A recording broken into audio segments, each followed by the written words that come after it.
श्रीगणेशाय नमः।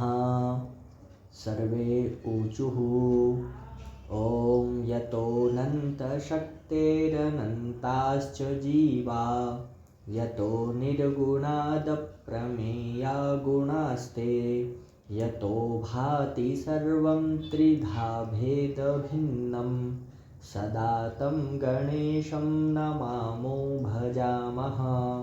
यतश्चाविरासीत् जगत्सर्वमेतत् तथाब्जासनो विश्वगो विश्वगोप्ता तथेन्द्रादयो देवसङ्घा मनुष्याः सदा तं गणेशं नमामो भजामः। यतो वह्निभानुभवो भूर्जलं च यतः सागराश्चन्द्रमा व्योमवायुः यतः स्थावरा जङ्गमा वृक्षसङ्घा सदा तं गणेशं नमामो भजामः। यतो दानवाः किन्नरा यक्षसङ्घा यतश्चारणावारणः स्वापदाश्च यतः पक्षिकीटा यतो विरुधश्च सदा तं गणेशं नमामो भजामः।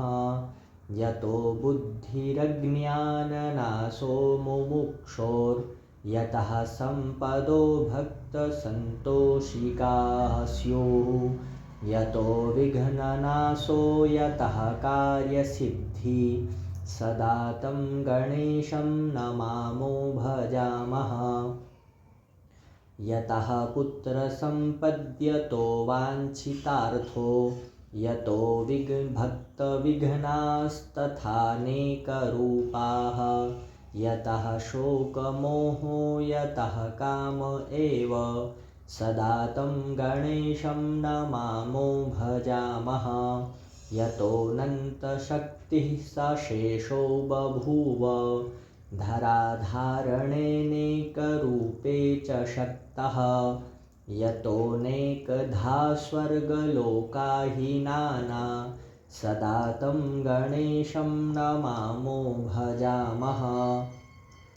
यतो वेदवाचो विकुण्ठा मनोभिः सदा नेति नेतीति यत्ता गृह्णन्ति परब्रह्मरूपं चिदानन्दभूतं सदा तं गणेशं नमामो भजामः।